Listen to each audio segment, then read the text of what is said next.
Today, we celebrate 20 episodes of Tales Under the Cat Tree and do what 80s and 90s TV shows did best, at least once a season, and have a cheater episode.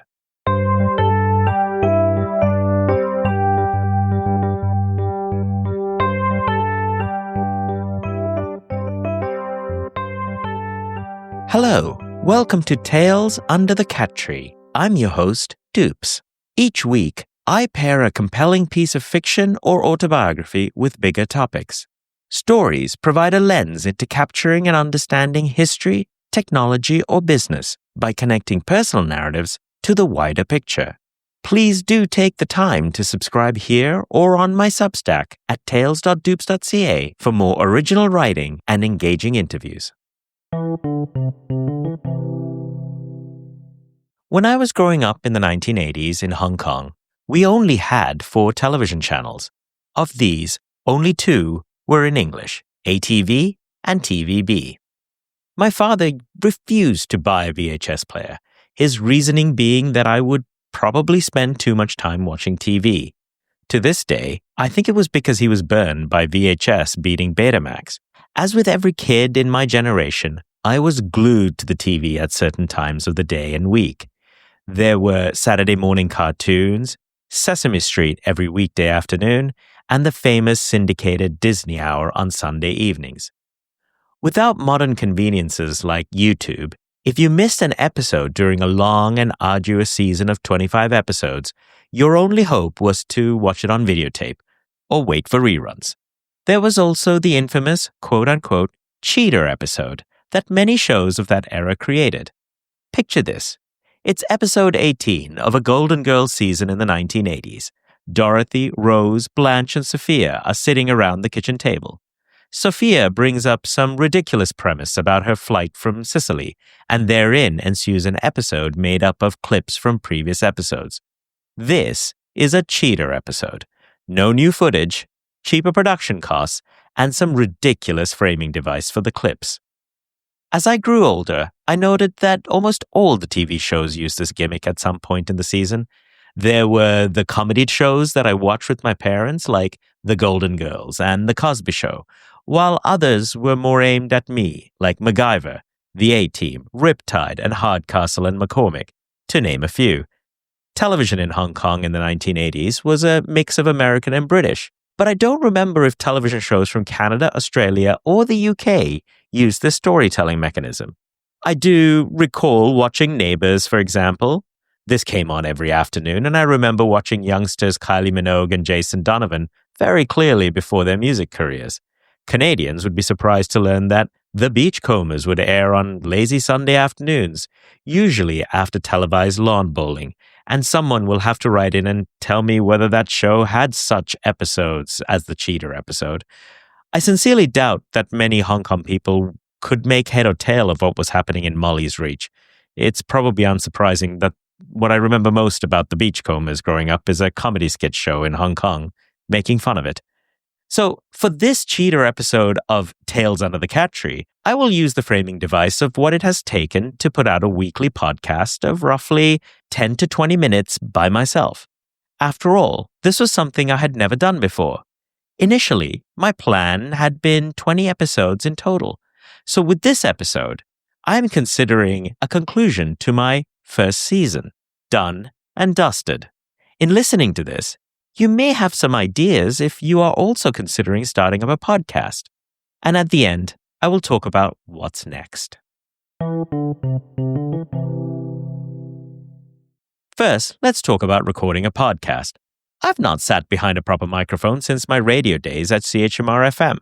In order to create a podcast where I was the producer, I knew I needed a decent microphone and recording setup.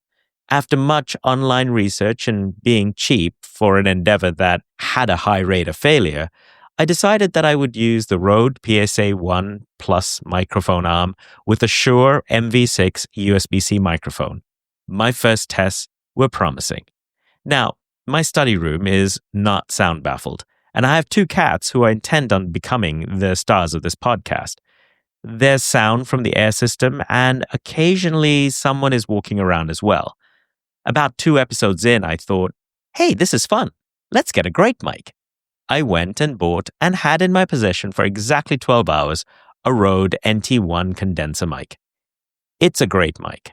Unfortunately, this mic could catch the cat snoring on the cat bed near the computer. Sometimes, the best is not what you want. I'm quite impressed with the Shure MV6, and I love the microphone arm. I'll provide links to all of these in the show notes. Next up, coming up with a theme song. My first few episodes simply started with my voice saying, "Welcome to Tales Under the Cat Tree." There was no music. I have to tell you, I can't even listen to those episodes anymore. Not only is my voice stilted, but the small theme and bridge effects do make quite a difference. The original theme I wrote on the piano was...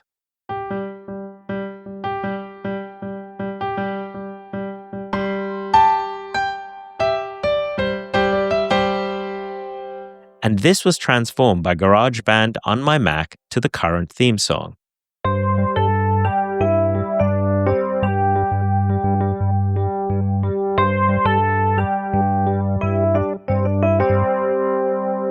I'm glad I composed this, even though I do intend to improve on it.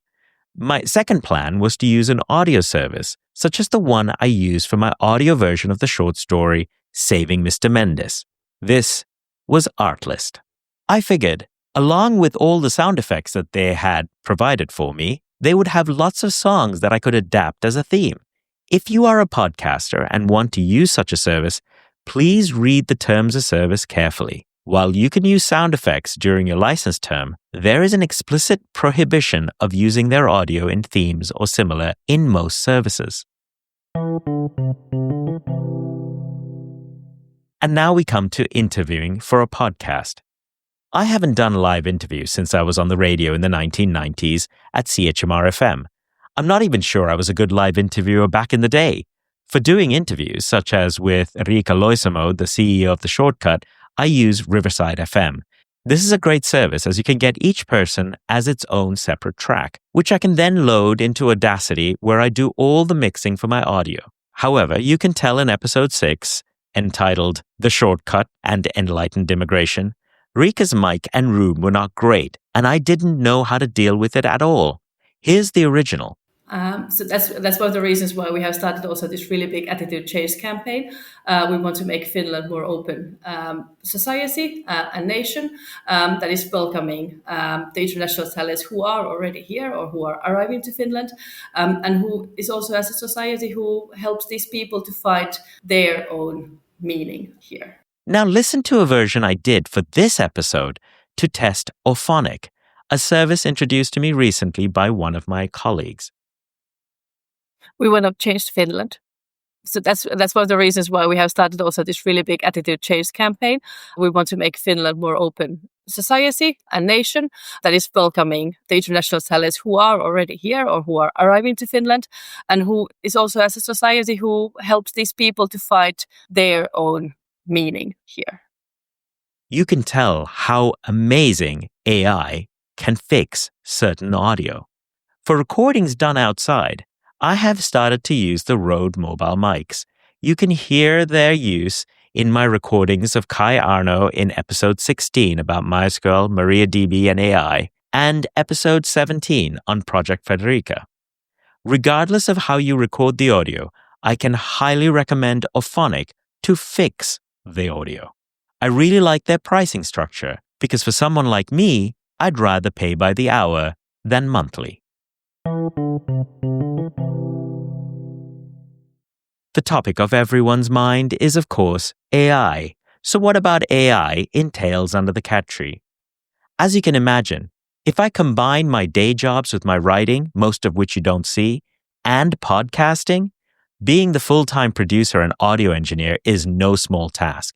It would, in fact, be impossible without the help of artificial intelligence.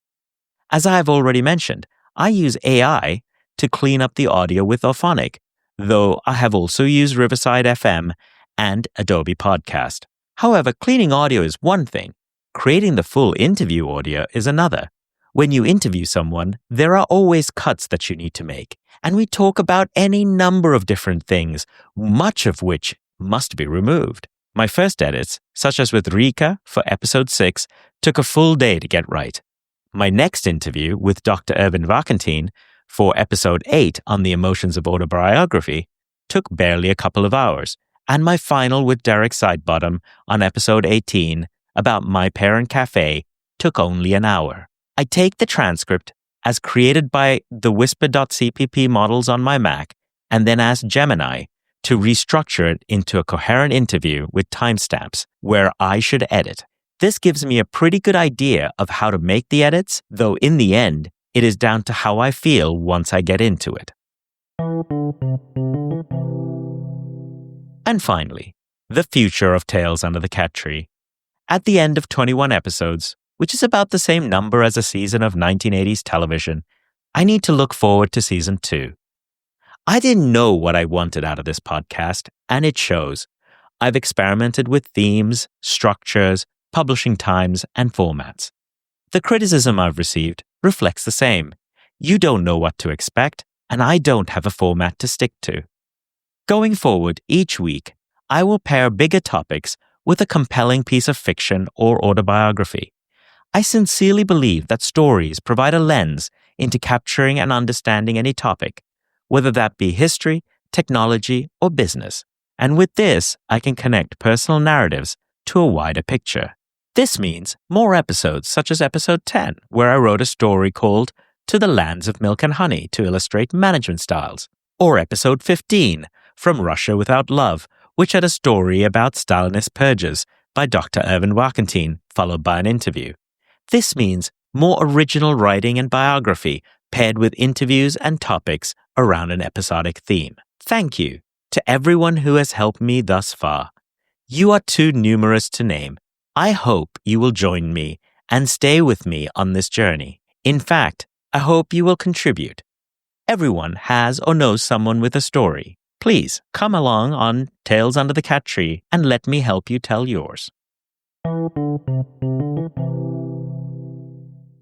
Thank you for listening to another episode of Tales Under the Cat Tree. If you want more original stories and interviews, check out the archives wherever you listen to this podcast. We've covered topics and stories about immigration, artificial intelligence, Stalinist Russia, and otherization, to name but a few.